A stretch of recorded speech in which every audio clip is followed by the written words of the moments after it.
Jesus alimenta uma multidão. Ao saber o que havia acontecido, Jesus saiu dali num barco e foi sozinho para um lugar deserto. Mas as multidões souberam onde ele estava, vieram dos seus povoados e o seguiram por terra. Quando Jesus saiu do barco e viu aquela grande multidão, ficou com muita pena deles e curou os doentes que estavam ali. De tardinha, os discípulos chegaram perto de Jesus e disseram: já é tarde e este lugar é deserto. Mande essa gente embora, a fim de que vão aos povoados e comprem alguma coisa para comer. Mas Jesus respondeu: eles não precisam ir embora. Deem vocês mesmos comida a eles. Eles disseram: só temos aqui 5 pães e 2 peixes. Pois tragam para mim, disse Jesus. Então mandou o povo sentar-se na grama. Depois pegou os 5 pães e os 2 peixes, olhou para o céu e deu graças a Deus. Partiu os pães, entregou aos seus discípulos e estes distribuíram ao povo. Todos comeram e ficaram satisfeitos, e os discípulos ainda recolheram 12 cestos cheios dos pedaços que sobraram. Os que comeram foram mais ou menos 5.000 homens, sem contar as mulheres e as crianças. Que é o nosso meio de Cristo. Diante de tudo isso, o que mais podemos dizer? Se Deus está ao nosso lado, quem poderá nos vencer? Ninguém. Porque Ele nem mesmo deixou de entregar o próprio Filho, mas o ofereceu por todos nós.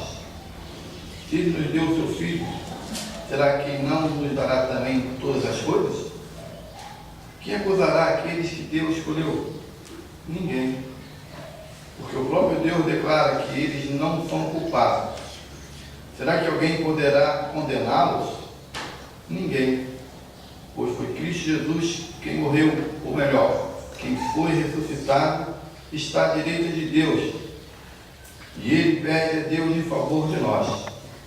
Então, quem pode nos separar do amor de Cristo? Serão os sofrimentos, a dificuldade, a perseguição, a fome, a pobreza, o perigo ou a morte. Como dizem as Escrituras Sagradas, por causa de ti, estão em perigo de morte o dia inteiro. Somos tratados como ovelhas que vão para o matadouro. Em todas essas situações, temos a vitória completa por meio daquele que nos amou. Pois eu tenho a certeza de que nada pode nos separar do amor de Deus. Nem a morte, nem a vida, nem os anjos, nem outras autoridades ou poderes celestiais. Nem o presente, nem o futuro, nem o mundo lá de cima, nem o mundo lá de baixo. Em todo o universo não há nada que possa nos separar do amor de Deus, que é nosso por meio de Cristo Jesus, o nosso Senhor. Vamos nos colocar de pé.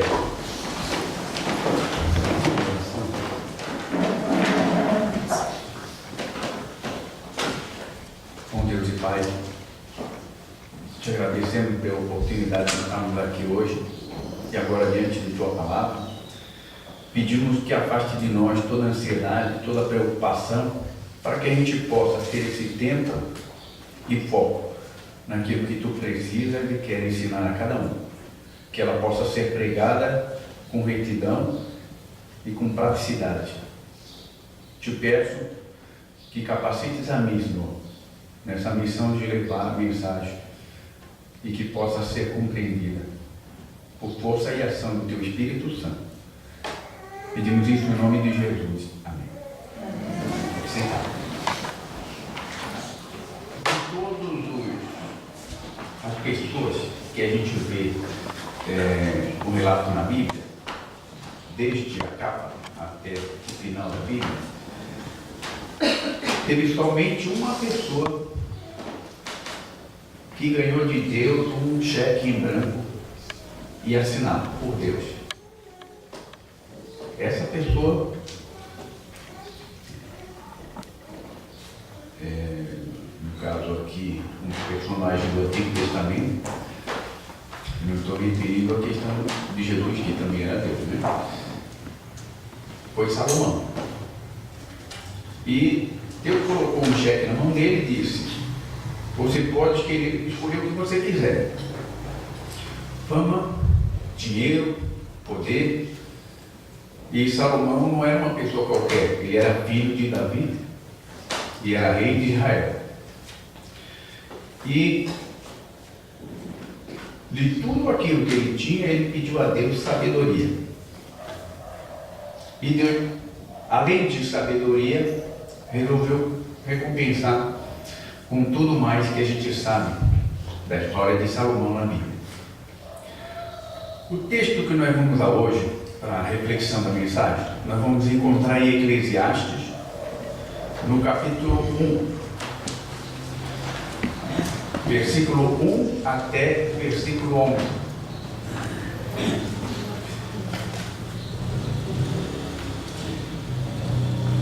Para que vocês tenham uma ideia do que acontecia na época, a média de vida de pessoas naquela etapa, naquele contexto, era de 35 anos. Salomão escreveu esse livro em torno de 65 anos e morreu um pouco antes de completar 70 anos. Foi uma vida rica, abençoada, com muita sabedoria.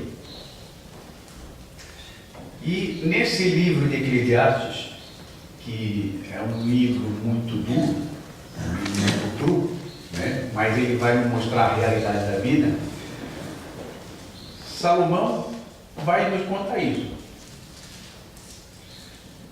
O drama da humanidade. E por que tem resposta? Por que as pessoas morrem de uma maneira estúpida, desprogramada, sem pedir licença? Qual o sentido na morte de uma criança, de um recém-nascido? Por que tanta violência no mundo? Por que tanta guerra? E Salomão chegou a uma conclusão de que a vida faz sentido. E uma das perguntas que ele tinha é: tem algum propósito na vida? Ou será que nós somos apenas um produto do acaso? Né? De uma combinação cósmica, elementos químicos. E nesse livro é onde ele fala de uma forma bem prática por que a vida tem sentido. Diz o texto: são essas as palavras do sábio, que era filho de Davi e rei de Jerusalém. É ilusão, diz o sábio. Tudo é ilusão.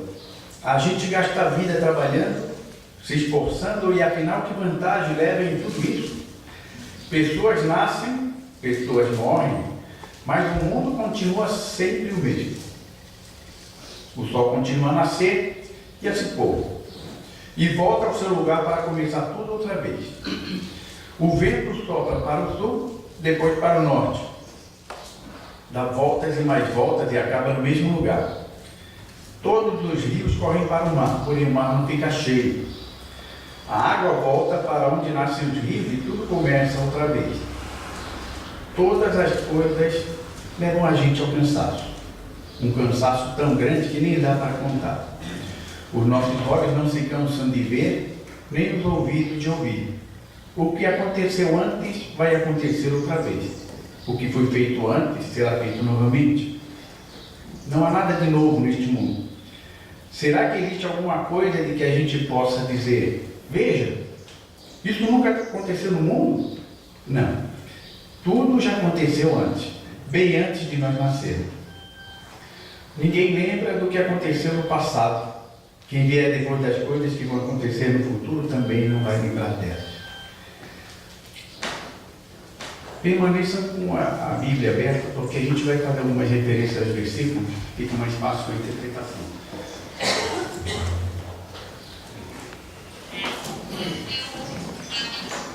Então, nós temos aqui algumas questões, né, com relação a isso.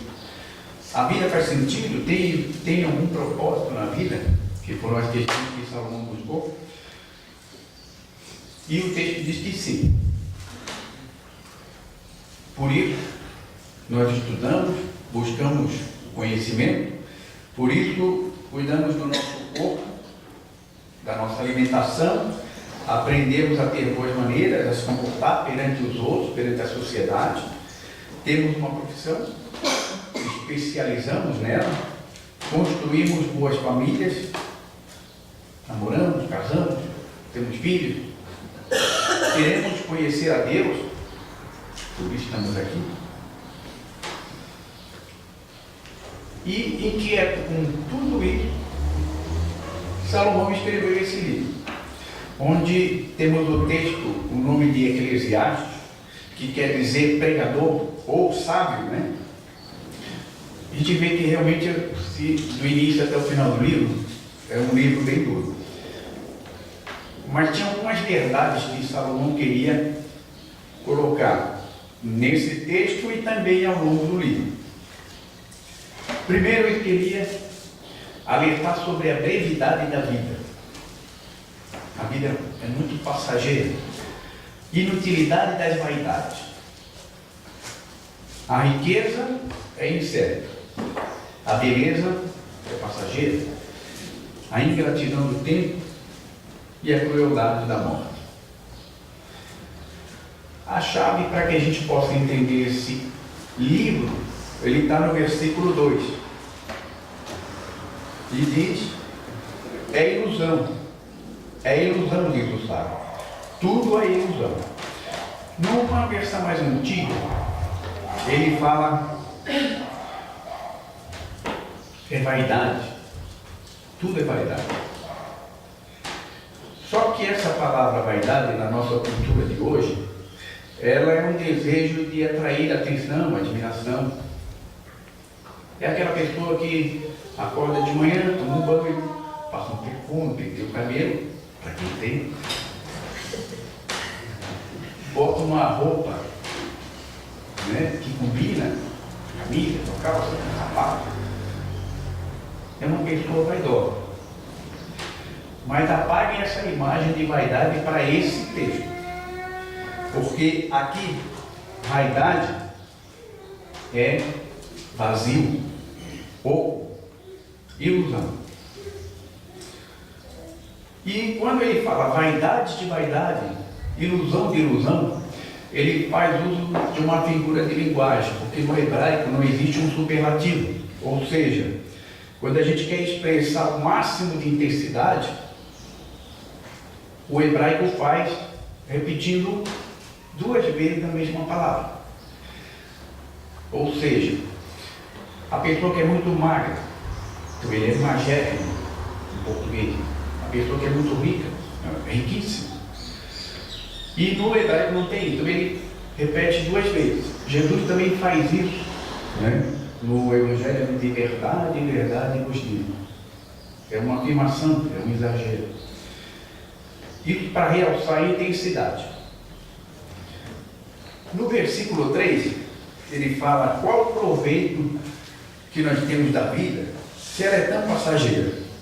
A gente gasta a vida trabalhando, se esforçando, e afinal que vantagem a gente leva em tudo isso? Por que trabalhar tanto? Onde é que você quer chegar? Qual o sentido que você está dando para a vida e o quanto isso custa para você? Aqui sacrifício. Pessoas trabalham 6, 8, 10, 12 horas por dia e acabam sacrificando a família. Que prioridade nós temos?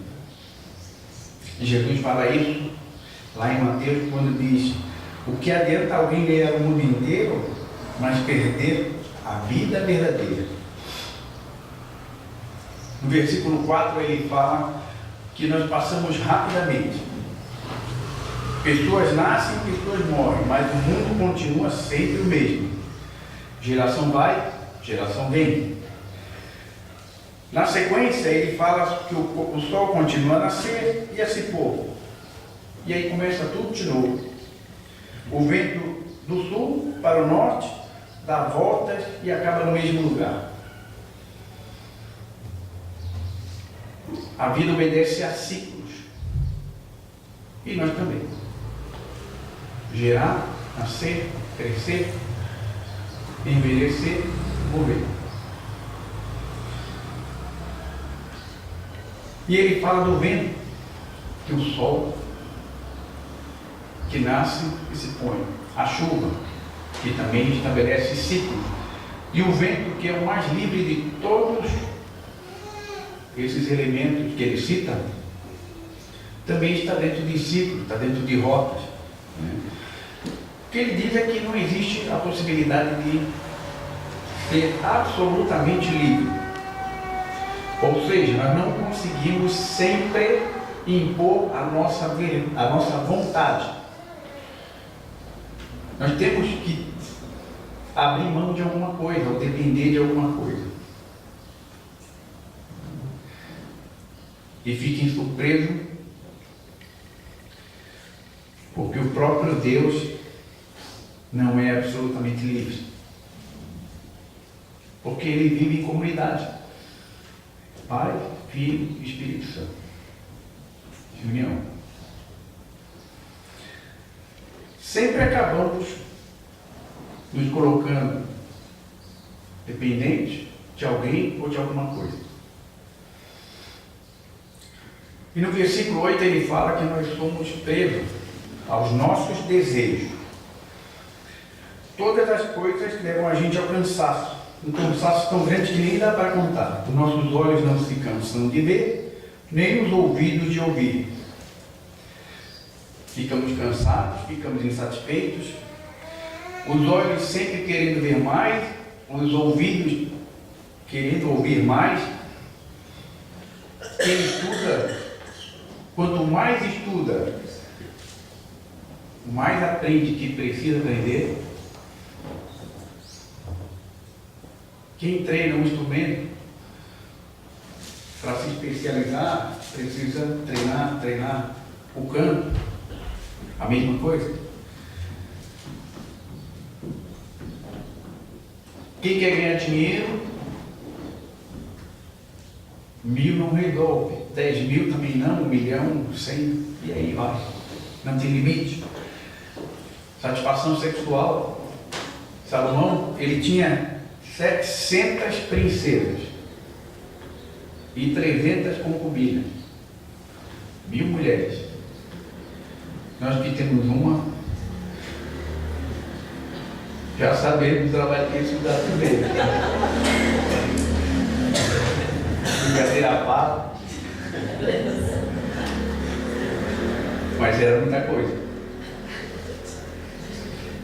O que ele diz é que nós somos seres desejantes, cada vez querendo mais, e não só mais, mas queremos o melhor. E no 9 ele diz que além de querer mais e querer o melhor, nós queremos alguma coisa nova, o inédito, aquele que ninguém tentou.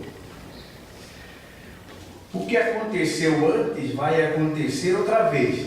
O que foi feito antes será feito novamente. Não há nada de novo neste mundo.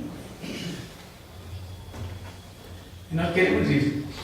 Queremos ser o mais bonito, ter o melhor carro, ser o mais saudável.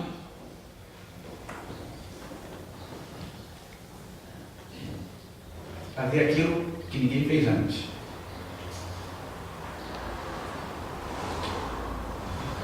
E Deus diz: se vocês querem, e vocês têm esse desejo, e esse desejo coincidir com a nobreza do caráter de Deus, ele vai ser atendido.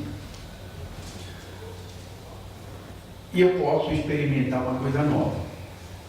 Agora vem uma contradição lá no Novo Testamento que vai dizer para Salomão que sim, nós temos uma coisa nova que eu posso experimentar, e essa coisa que acontece é Deus.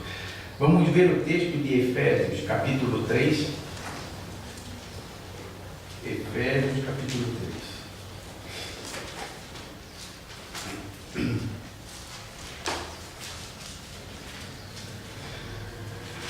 No versículo 17. Efésios 3, 17. E o texto. Peço também que, por meio da fé, Cristo viva no coração de vocês, e oro para que vocês tenham raízes e alicerces no amor, para que assim, junto com todo o povo de vocês possam compreender o amor de Cristo em toda a sua largueza, largura, comprimento, altura e profundidade. Sim, embora seja impossível conhecê-lo perfeitamente, peço que vocês venham a conhecê-lo, para que assim Deus encha completamente o ser de vocês com a sua natureza. E agora, que a glória seja dada a Deus, o qual, por meio do seu poder que age em nós, pode fazer muito mais do que nós pedimos ou até pensamos.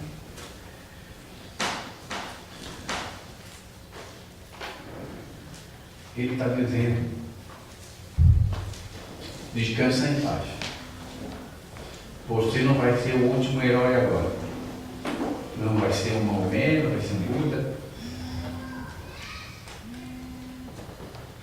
E tem uma ilustração que havia um galo que construiu uma comunidade e ele tinha uma real convicção de que o sol só se levantava porque ele cantava. Então todo dia de manhã ele acordava mais cedo, abria as árvores, chupa um monte de ar e cocó, e o sol levantava. Enquanto ele não cantasse, o sol não levantava. E ele ganhou muita admiração na comunidade dele. Foi chamado no programa do Jô Soares, foi chamado do Fantástico. Foi convidado para ir em orquestra filarmônica, porque os músicos ficaram surpresos com tanta capacidade do galo, e toda vez que ele canta, o sol levanta. Ficou rico, ficou famoso, até que um dia ele teve um problema de voz. Ficou rouco, ficou sem voz, e o sol levantou do mesmo jeito. E todo mundo descobriu que o galo era uma farsa, e que o sol levantava e se punha diferente da vontade do canto do galo. E esse é o pecado de Salomão, para as pessoas que se acham muito importantes, porque não pensem que é pelo seu canto que o sol se levanta. As coisas vão acontecer, geração vai, geração vem. E aí ele diz: calma, a tua vida vai ser um sopro e vai passar em breve. Não perca o teu tempo gastando energia onde não existe necessidade e onde não vai fazer crescer você e as pessoas que estão em volta. E aí nós entramos no início do culto com relação à dependência de Deus, gratidão, as leituras onde a gente fala que Jesus se preocupou com as pessoas, o exemplo de Jesus, que tudo passa rápido. e que a gente precisa investir o tempo, recursos e energia naquilo que é realmente importante e merece atenção. E um dia a vida vai cobrar o preço. E o que fazer? É como o exemplo que nós tivemos. Investir em pessoas, viver com alegria com aqueles que nos cercam e viver em comunhão com Deus. Numa praia deserta, aconteceu uma ressaca muito grande e jogou muitas estrelas no mar na beira da praia. E era uma questão de horas o sol levantar, aquecer e matar cada estrela daquela. E uma pessoa que estava caminhando pela praia viu longe uma pessoa relaxando e jogando alguma coisa dentro do mar. Ele foi até lá, chegou lá e disse: o que você está fazendo? Ele disse: eu estou salvando essas estrelas do mar. Eu pensei assim, deve ser bem louco, porque tem milhões de estrelas aqui na praia e sabe que tu não vai conseguir salvar todas. Aí ele disse: eu sei. Isso eu sei. Então, só está perdendo tempo, gastando energia. Teu recurso podia estar usando isso numa coisa melhor. E aí ele falou: eu não sei o que vai acontecer com a estrela aqui do mar que está daqui a 1 quilômetro de distância. E aí ele se abaixou, pegou mais uma estrela e jogou no mar. E disse: para essa fez diferença.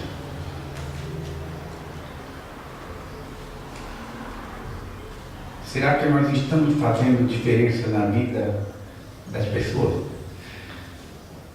Será que nós estamos fazendo diferença na vida daquele que está do nosso lado? Ou estamos empurrando ele para baixo? Só tem uma coisa que Salomão fala que vale a pena, que é quando entregamos a nossa vida a Deus e dizemos: Deus, toma o controle da minha vida e faz com que o que tu tiver de melhor, que os melhores planos possam se realizar. No final do livro de Eclesiastes, Salomão apresenta uma conclusão. Lá no capítulo 12, já no finalzinho, no versículo 13 e 14, ele diz o seguinte: de tudo que foi dito, a conclusão é esta: tema a Deus e obedeça aos seus mandamentos, porque foi para isso que fomos criados. Nós teremos de prestar conta a Deus de tudo que fizemos e até daquilo que fizemos em segredo, seja o bem ou o mal. E aqui vai o recado de Salomão: jovem, adulto, os mais experientes, não esqueçam que vocês dependem de Deus. E a vida é muito rápida. Quem é jovem tem mais futuro do que passado. Nós, mais ou menos metade aí do caminho. E quem já passou um pouco tem mais passado do que futuro.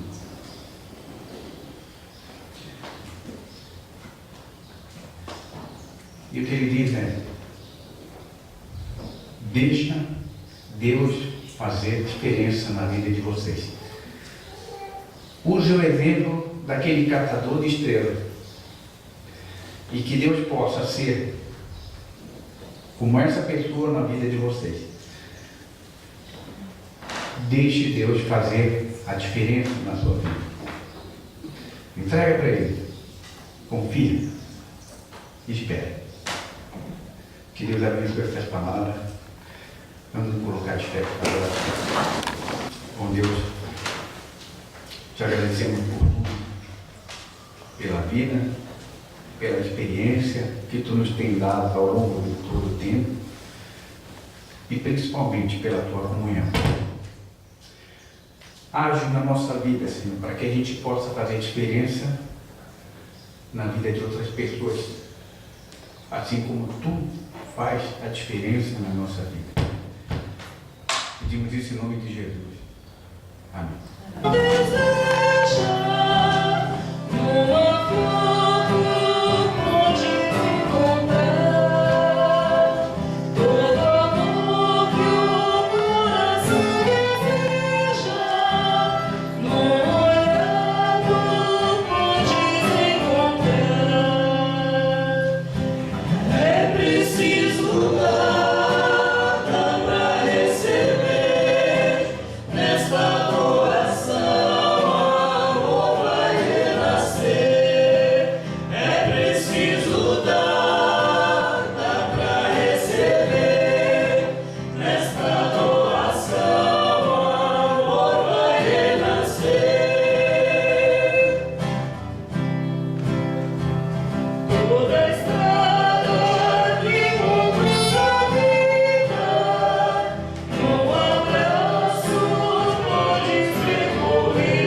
receberemos muita vida de Deus.